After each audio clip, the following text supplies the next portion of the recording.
এদিকে তাহমিদ শতাব্দীর দিকে শুধু তাকিয়ে দেখছে। শতাব্দী পুরো টাকা আর খালি হাড়ি তাহমিদকে দিয়ে বলল, মিষ্টি মশাই সব কটা বিক্রি হয়ে গেছে। তাহমিদ মুচকি হেসে বলল, ধন্যবাদ শতাব্দী। ধন্যবাদ দিলে হবে না। কি চাও তুমি? আমি সময় চাই মিষ্টি মশাই, আমার জন্য কি তোমার কাছে সময় হবে? হ্যাঁ, কেন হবে না, অবশ্যই হবে। শতাব্দী তাহমিদের হাত ধরে বলে। তাহলে চলো আমার সাথে। শতাব্দী তাহমিদকে নিয়ে একটা খালি উদ্যানে ঢুকলো, যার চারপাশে সবুজ ঘাস। উদ্যানের শেষে একটা পুকুর আর তার সাথে লাগানো একটা বটবৃক্ষ। শতাব্দী একপাশে তার স্কুল ব্যাগ আর তাহমিদের হাড়ি আর প্রয়োজনীয় জিনিসপত্র রাখলো। এরপর তাহমিদের হাত ধরে চলে গেল পুকুরের পাশে। বটবৃক্ষের মোটা শেকড়ের মধ্যে দুজন বসে পড়ল আর স্থির দৃষ্টিতে পুকুরের পানির দিকে তাকিয়ে রইল। তাহমিদ হঠাৎ বলল, আমাদের ভবিষ্যৎ কোথায় আমরা নিজেও জানি না, কিন্তু অরুণিকার জন্য আমি সব সহ্য করতে প্রস্তুত। শতাব্দী তাহমিদের দিকে তাকিয়ে বলল, অরুণিকাকে খুব ভালোবাসো তাই না? হ্যাঁ, আমার কোনো বোন ছিল না, ও আমার আপন বোন না। আমি চাইলেও ওকে বোন বলতে পারবো না। সম্পর্কের কিছু দেয়াল আছে, সেটা আজীবন থেকে যাবে। কিন্তু আমি কি অনুভব করি এটাই আমার কাছে গুরুত্বপূর্ণ। তুমি কি অনুভব করো আমায় বলবে? কাকে নিয়ে? অরুণিকাকে নিয়ে। বোনের মতোই ও আমার কাছে এই মুহূর্তে সবচেয়ে বেশি গুরুত্বপূর্ণ। আমরা আগেও একসাথে ছিলাম, দেশে একই এলাকায় আমাদের বাড়ি ছিল। বিকেলে ও ওর বয়সী বাচ্চাদের সাথে খেলতে বের হতো, আর আমি ওকে দেখতাম। মাঝে মাঝে চোখেও পড়তো না। আমি কখনোই ভাবিনি ও আমার কাছে এতটা গুরুত্বপূর্ণ হয়ে যাবে। একই সাথে থাকতে থাকতে ওর প্রতি মায়া জন্মে গেছে। দুজনে কিছুক্ষণ চুপ করে বসে রয়। হঠাৎই শতাব্দী বলে, আচ্ছা, একটা প্রশ্ন করি। হুম, করো। কাউকে বারবার দেখার ইচ্ছে, কারোর সাথে কথা বলতে চাওয়া, বেশি সময় কাটাতে চাওয়া, এসবের কি কোনো নাম আছে? এসবের কারণ কি? তাহমিদ শতাব্দীর দিকে তাকালো, রুকুজকে জিজ্ঞেস করলো। তোমার মধ্যে কি এসব চলছে নাকি? শতাব্দী হেসে বলল। অনেকটাই। তাহমিদ গলা খাকারি দিয়ে জিজ্ঞেস করলো, কে সে? আছে কেউ, তুমি চিনবে না। তাহমিদ চুপ করে রইল। তার ভেতর থেকে একটা চাপা দীর্ঘশ্বাস বেরিয়ে এলো। শতাব্দী আবারও বলল। আরে, আমার প্রশ্নের উত্তর দাও। তাহমিদ বলল, আমার তো এমন কথাই হয়নি, তাই আমি বুঝতে পারছি না। তবে কাউকে ভালো লাগলেই এমন অনুভূত হয়। তাহলে কি আমি তাকে পছন্দ করি? তাহমিদ বলল। তোমার এসবের বয়স হয়নি। শতাব্দী তাহমিদকে হালকা ধাক্কা দিল। তাহমিদ ভ্রুকুচকে তাকালো। শতাব্দী শব্দ করে হাসলো। তাহমিদও মাথা নামিয়ে মুচকে হাসে। শতাব্দী তার গালে হাত দিয়ে বলে, অনেক লেগেছে তাই না? তাহমিদ হাত সরিয়ে দেয়। শতাব্দী বলে, তুমি কি জানো তোমার হাসি খুব সুন্দর, ছেলেরা এত সুন্দর করে হাসতে পারে। তাহমিদ এবার শব্দ করে হাসে আর বলে, চলো বাসায় যাই। হুম হুম, লজ্জা পাচ্ছ তাই না? এখন মেয়েদের মতো লম্বা চুল থাকলে কানের পেছনে গুজে দিয়ে বলতে চলো বাসায় যাই, আমার লজ্জা করছে। তারপর লজ্জা মুখ হাত দিয়ে ঢেকে দিতে। তাহমিদ উঠে দাঁড়ালো আর শতাব্দীকেও টেনে তুললো। এরপর বুকে হাত গুজে বলল, তোমার প্রশংসা শুনে আমি লজ্জা পাই না, আমি মনোবল পাই। এখন যে বললে আমার হাসি সুন্দর, ভাবছি এখন থেকে দাঁত বের করে হেসে নাস্তা বিক্রি করব। দেখলে সবাই পই পই করে ছুটে আসবে আর আমার নাস্তা কিনে নেবে। মেয়েদের দেখে আরো বেশি হাসবো। শতাব্দী তাহমিদের বাহুতে একটা ঘুষি দিয়ে বলল, তুমি মিষ্টি মশাই থেকে দিন দিন দুষ্টু মশাই হয়ে যাচ্ছ। এখন বাড়ি চলো, আর রাতে মাছ ভাজা করলে আমাকে ডেকো। আমি দেখেছি গায়ক সাহেব মাছ কিনে এনেছে, আমি রাতে তোমাদের সাথে খাবো। তাহমিদ আর শতাব্দী গল্প করতে করতেই তাদের গন্তব্যে যেতে লাগলো। শতাব্দীর কাঁধে ব্যাগ, হাতে তাহমিদের আনা হাড়ি, আর তাহমিদের হাতে একটা পলিথিনের ব্যাগ। তারা ঘাসের উপর হাঁটছে। মৃদু বাতাস ঘাসে আলোড়ন ছড়াচ্ছে। সে আলোড়নে আলোকিত হয়ে আছে দুটো মানুষ ও তাদের অনুভূতি। আহনাফ বাসায় এসে জ্যোতিকে দেখে চমকে গেল। জ্যোতি আহনাফকে দেখে মিষ্টি হাসি দিয়ে এগিয়ে এসে বলে, অনেকদিন পর দেখা হয়েছে, কেমন আছো? আহনাফ নির্বিকার ভাব নিয়ে বলে, এখানে কেন এসেছো? জ্যোতি মলিন মুখে বলে। তুমি আমার উপর সবসময় বিরক্ত থাকো কেন বলো তো? কোনো কথারই ঠিকভাবে উত্তর দাও না। আর আমি তো তোমাকে বিরক্ত করি না, মাঝে মাঝেই তোমাকে দেখতে আসি। মাঝে মাঝেও আসার কোনো দরকার নেই। আহনাফের কথা শুনে তুর্য বলে। কলজনের কপালে তো ভালো হয়, আমাদের তো খোঁজ নিতেও কেউ আসে না, আর তুই পেয়েও পাত্তা দিচ্ছিস না। জ্যোতি তুর্যের কথা শুনে বলে। যা সহজে পাওয়া যায় তার মূল্য কেউ বোঝে না। আহনাফ তুর্যের দিকে রাগী দৃষ্টিতে তাকিয়ে বলে। আমি সহজ কঠিন কোনোভাবেই তোমাকে চাই না। জ্যোতি আহনাফের মুখোমুখি দাঁড়িয়ে বলল। আমি তো বলিনি আমি তোমাকে চাই। আমি তো শুধু তোমার সাথে দেখা করতে আসি। তুমি এমন কেন ভাবছো যে আমি তোমাকে চাই? তাহলে কি তুমি আমাকে নিয়ে ওভাবে চিন্তা করো? আহনাফ বিরক্ত হয়ে বলে। উফ, তুমি প্রচণ্ড। এমন আহনাফকে থামিয়ে দিয়ে তাকে টেনে একপাশে নিয়ে গেল। তুর্য সেদিকে গেল। আহনাফ ইমনের হাত ছাড়িয়ে বলে। কোনায় নিয়ে এসেছিস কেন? ইমন বলে। মেয়েটার দোষটা কোথায় সেটাই বল। মানে? তুর্য বলল। যদি কি তোর কোনো ক্ষতি করেছিল? না তো। তাহলে তুই ওর উপরে এত বিরক্ত কেন? আহনাফ মুখ ঘুরিয়ে বলল। আমি জানি না। জানবে কিভাবে? কোনো কারণে তো নেই। এবার ইমন বলল। অন্তত ওর সাথে বন্ধুত্বটা তো রাখতে আপত্তি নেই। আহনাফকে কিছু বলতে না দিয়ে তুর্য আর ইমন তাকে টেনে জ্যোতির সামনে এনে দাঁড় করালো। জ্যোতি আহনাফের চোখে চোখ রেখে বলল। আমরা একই বয়সী, তাই আমি তোমাকে বুঝি। তুমি যেদিন জেনেছো আমি তোমাকে পছন্দ করি, সেদিন থেকে আমার কাছ থেকে দূরত্ব রাখছো। কারণ তুমি ভাবছো আমার সাথে বন্ধুত্ব রাখলে আমি সেই বন্ধুত্বটা অন্যদিকে নিয়ে যাব। আর তুমি প্রেম নামক ঝামেলায় জড়াতে চাও না, কারণ তোমার ব্যক্তিগত জীবন অনেক এলোমেলো, তাই না? তুর্য বলল। একদম ঠিক, এটাই তো। আহনাফ চোখ গরম করে তুর্যের দিকে তাকালো। এবার জ্যোতি হাত এগিয়ে দিয়ে বলল। অন্তত আমরা বন্ধু থাকি। আহনাফ কিছুক্ষণ ভেবে হাত এগিয়ে দিয়ে বলল। আচ্ছা, আজ থেকে আবার বন্ধুত্ব শুরু করলাম, তবে শুধুই বন্ধুত্ব। জ্যোতি মুচকি হাসলো। এদিকে অরুণিকাকে স্কুলে ভর্তি করানো হয়েছে। সে সকালে উঠে স্কুলের নতুন জামা পরে বসে আছে। শতাব্দীর কাছ থেকে স্কুলের গল্প শোনার পর থেকে তার স্কুলে যাওয়ার আগ্রহ জন্মেছে। সে হাতে চিরুনি নিয়ে আরাফের সামনে দাঁড়িয়ে অরুণিকা বলে। আমার চুল বেঁধে দাও। আরাফ মুচকে এসে যত্নের সাথে অরুণিকার চুল বেঁধে দিল। এবার ইভান তার ব্যাগ গুছিয়ে দিল। তাহমিদ অরুণিকার টিফিন তৈরি করে দিল। তারপর অরুণিকা আরাফের হাত ধরে স্কুলে চলে গেল। অরুণিকার স্কুল আরাফদের স্কুলের পাশাপাশি। অরুণিকাকে ক্লাসে বসিয়ে আরাফ বেরিয়ে এলো। এরপর দূর থেকে দাঁড়িয়ে দেখতে লাগলো। অরুণিকা এদিক ওদিক তাকাচ্ছে, আর সে বাকি বাচ্চাদের দেখা দেখি ব্যাগ থেকে খাতার পেন্সিল বের করলো। আরাফ মোবাইলে সেই দৃশ্য ধারণ করে মুচকি হাসলো। এদিকে অনেকদিন মাউসি আদি মনের আশেপাশে ঘুরঘুর করেছে, আবার সবকিছু নতুন করে শুরু করার জন্য। তবে ইমন এতদিন তুর্য আর ইভানের জন্যই মাউসিয়াতের সাথে কথা বলতে পারছিল না। কিন্তু আজ শায়ন্তি এসে ইভান আর বাকিদের বুঝায় হয়তো মাউসিয়াত সত্যি পাল্টে গেছে, তাই তারাও মাউসিয়াতকে ক্ষমা করে দেয়। তবে মাউসিয়াত শুধু ক্ষমা পেয়ে সন্তুষ্ট ছিল না, সে ইভান আর ইমনের সাথে আবারও বন্ধুত্ব করেই শান্ত হয়েছে। আজ মাউসিয়াত ছুটির পর শায়ন্তীর কাছে এসে বলল। সায়ন্তী, আমার কিছু কথা আছে। শায়ন্তী অবাক কণ্ঠে বলল। কি কথা? ইভান আর ইমন আমার বন্ধু। আমি চাই না ওদের সাথে তোর কোনো বন্ধুত্ব থাকুক। এখন তুই আমার বন্ধুদের থেকে দূরে থাকবি। শায়ন্তী কিছু না বলে চলে গেল। এত বছর পর সে এতগুলো ভালো বন্ধু পেয়েছে, আর সে তাদের ছেড়ে দেবে? না, তা সে তো করবে না। আর মাউসিয়াতের কথা সে কেন শুনবে? আহনাফের দিকে হা করে তাকিয়ে আছে অরুণিকা। আহনাফ এতক্ষণ জ্যোতির সাথে ভিডিও কলে কথা বলছিল। জ্যোতি হুটহাট আহনাফকে ভিডিও কল দেয়। কল না ধরলে বাসায় চলে আসে, তাই আহনাফ বাধ্য হয়ে জ্যোতির সাথে কথা বলে। যদিও যদি দেখতে সুন্দর আর আহনাফকেও ভালোবাসে, এখন তারা বন্ধুত্ব করেছে, তবু আহনাফ জ্যোতির ব্যাপারে কোনো আগ্রহ পাচ্ছে না।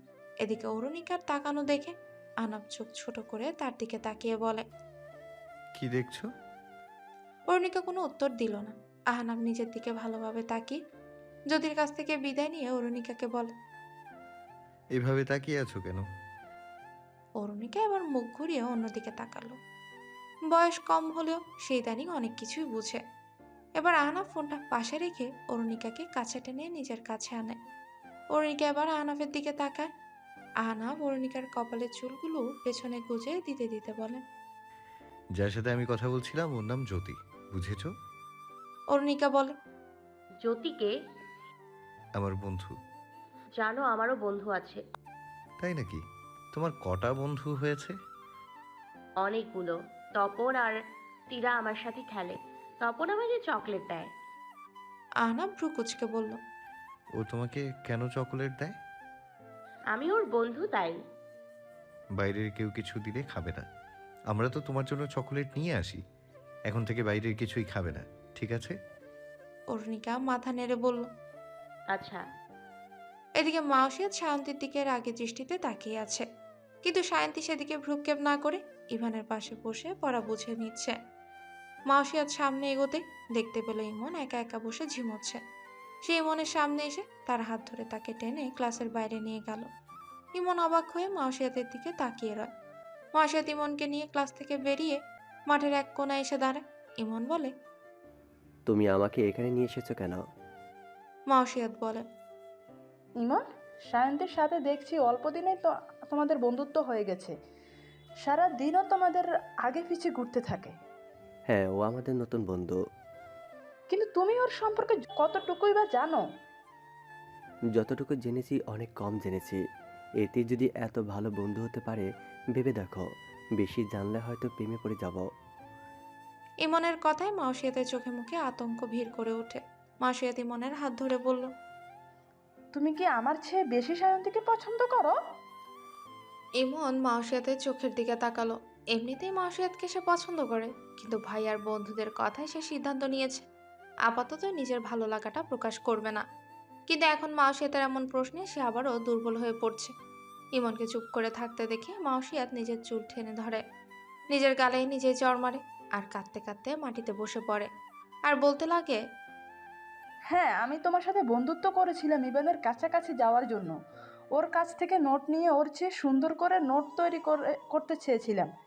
কিন্তু এখন বুঝেছি বন্ধুত্ব আর পড়াশোনা দুটো আলাদা বিষয়। কিন্তু আর সব বুঝেও কোনো লাভ হচ্ছে না, কেউ আর আমার বন্ধু হতে চায় না।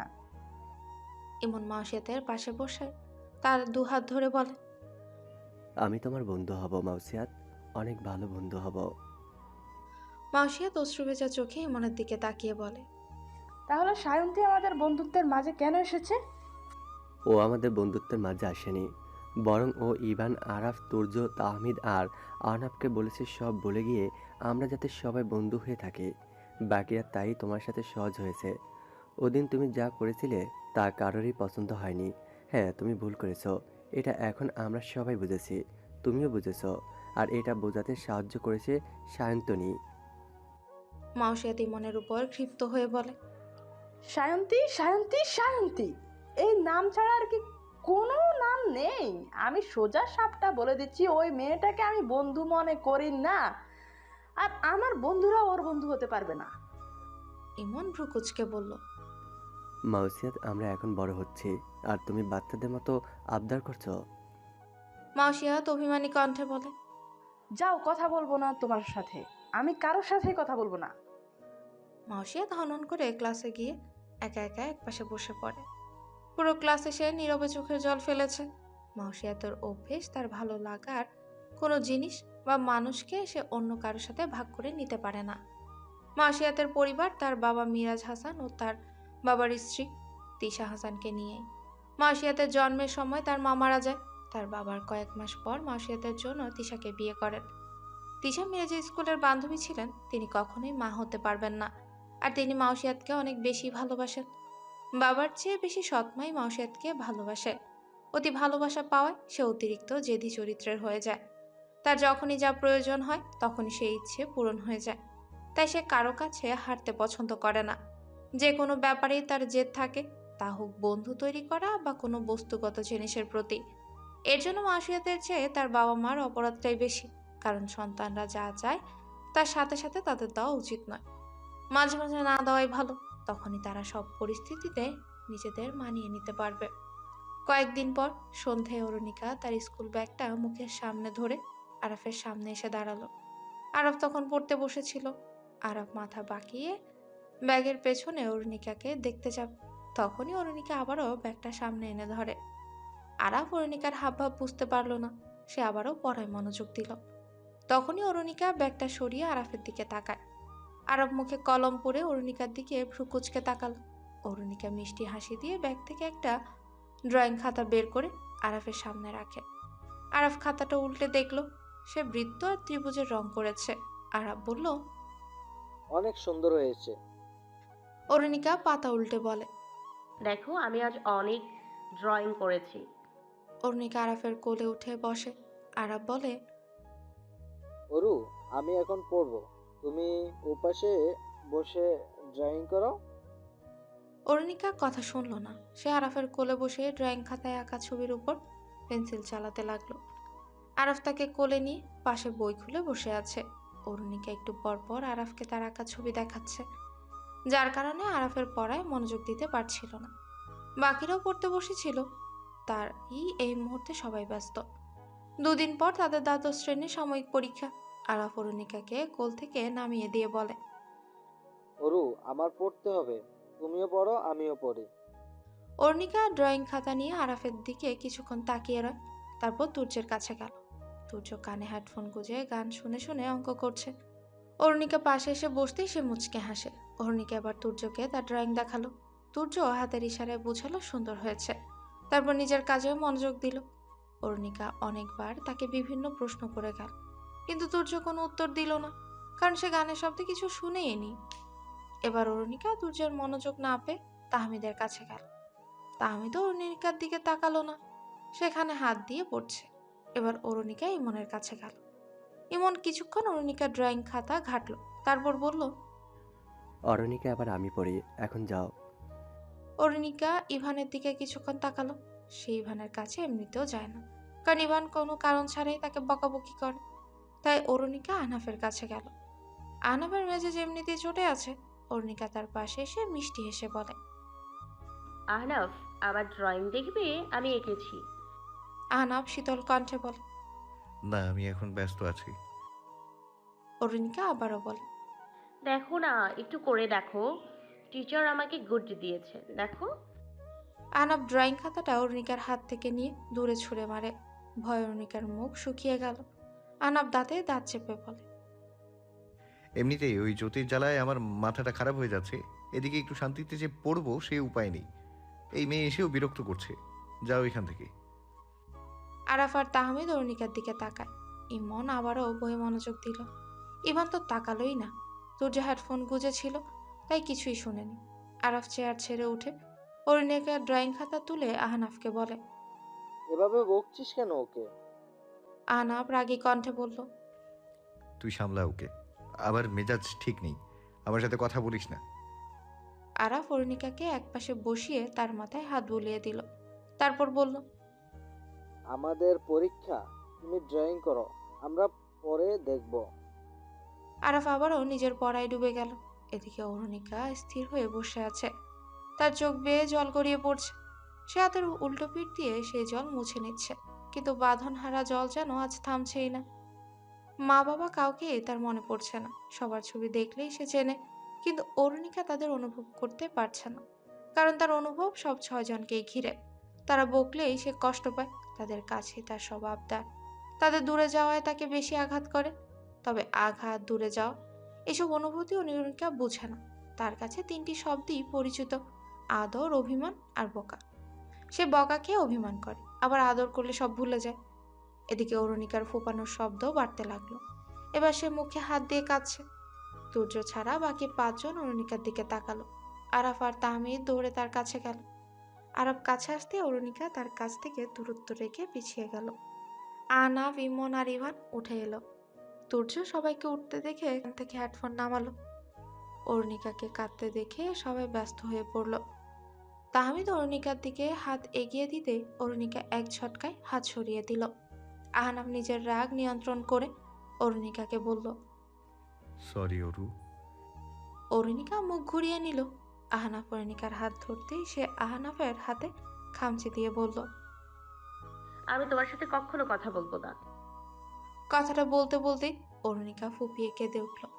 তুর্য অরুণিকার কাছে এসে বলল, থ্যাংক ইউ, তুমি আর কান্না করো না, আমি এখন তোমার সব ড্রয়িং দেখব। না, আমি কাউকে আমার ড্রয়িং দেখাবো না, শুধু বাঁধনকে দেখাবো। ও আমার সব ড্রয়িং দেখবে। তোমরা কেউ আমাকে ভালোবাসো না, বাঁধন আমাকে ভালোবাসে।